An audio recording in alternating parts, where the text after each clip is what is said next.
గత ప్రభుత్వంలో పెద్దాపురంలో పేదలకు ఇచ్చిన ఇళ్ల స్థలాలను బలవంతంగా వాళ్ళని బయటికి పంపించేసి వారికి సంబంధించిన లేఅవుట్లు దారి కోసం స్థలాలు అదేవిధంగా రోడ్డు నిర్మాణం ఏర్పాటు చేశారని పెద్దాపురంలో వైసీపీ కోఆర్డినేటర్ దొరబాబు ఆధ్వర్యంలో నిరసన కార్యక్రమం చేశారు. ప్రస్తుతం దొరబాబు ఉన్నారు, ఆయనతో మాట్లాడదాం. సార్, ఏంటి ఇక్కడ రోడ్డు వేస్తే మీకు వచ్చిన ఇబ్బంది ఏంటి ఏంటి మీ అప్లికేషన్స్ ఏంటి? రోడ్డు వేయడం వల్ల ఇబ్బంది లేదు. నేను క్లియర్గా చెప్తున్నా చిన్నరాజప్పకి, మేము అభివృద్ధికి వ్యతిరేకం కాదు.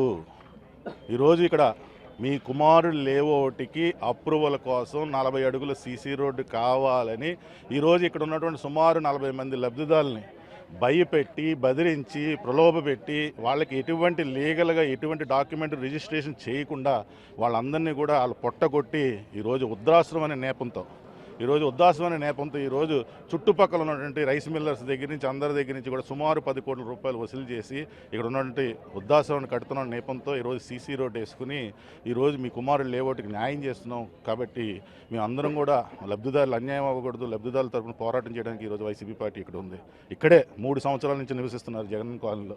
అక్కడ రోడ్డు లేదు, కానీ ఇక్కడ 40 అడుగుల సీసీ రోడ్డు. అక్కడ ఎటువంటి చెట్టు లేదు, కానీ నిన్న చినరాజప్ప గారు చాలా గర్వంగా చెప్తా ఉన్నాడు, కడియం నుంచి చాలా మంచి మొక్కలు వేస్తున్నానని. కానీ అక్కడ కూడా నివసిస్తూ ఉన్నారే ప్రజలు, వాళ్ళకి మొక్కలు లేవు, నీళ్ళు లేవు, రోడ్డు లేదు. కానీ మీ కుమారుడు లేఅవుట్కి సంబంధించిన దానికి మాత్రం పక్కా సీసీ రోడ్లు అన్నీ వేసుకుని ప్రజలకు అన్యాయం చేస్తున్నాను. ఇక్కడ వృద్ధాశ్రమం ఉందని ఒకటి చెప్తున్నారు, వాళ్ళకి వేరే చోట ఆల్టర్నేటివ్ స్థలాలు ఇచ్చామని చెప్తున్న పరిస్థితి. నిజంగా ఇది లేఅవుట్కి సంబంధించినటువంటి మ్యాప్.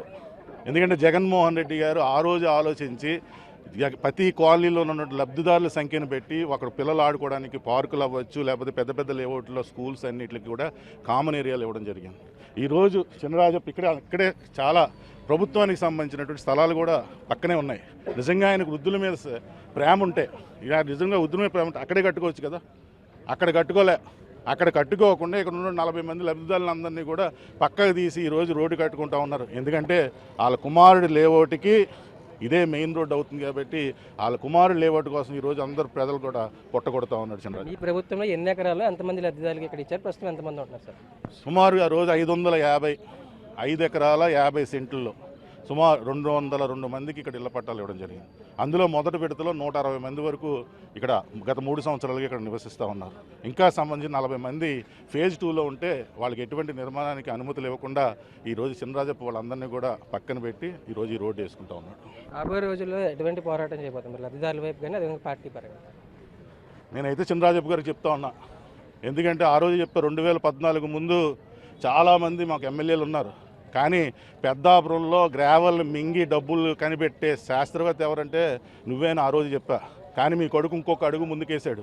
నువ్వే పెద్ద దొంగ అంటే మీ కొడుకు ఇక్కడ ఉన్నటువంటి కబ్జాలు లేఅవుట్లు ఏది వదలకుండా ఈరోజు సంపద సృష్టించింది. ఎందుకంటే చంద్రబాబు నాయుడు గారు మొన్న అధికారుల సంపద సృష్టిస్తా మీ అందరికీ నేను న్యాయం చేస్తాను వచ్చాడు.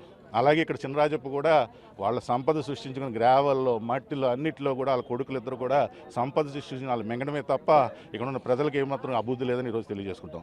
మొత్తానికి అయితే పెద్దాపురంలో ఎమ్మెల్యే ఆయన కుమారుడు సంపద సృష్టించడం పేరుతో పూర్తి స్థాయిలో దీనికి సంబంధించి సహజ వనరులన్నింటినీ దోపిడీ చేస్తున్నారని చెప్తూనే ఏదే విధంగా ఈ లేఅవుట్ గత ప్రభుత్వంలో పేదలకు ఇచ్చిన లేఅవుట్లో వృద్ధాశ్రమం పేరుతో వెనకాల ఉన్న లేఅవుట్కి దారి కోసం ఈ విధంగా చేస్తున్నారు. దానికి సంబంధించి పోరాటం చేస్తామని దొరబాబు చెప్పిన పరిస్థితి.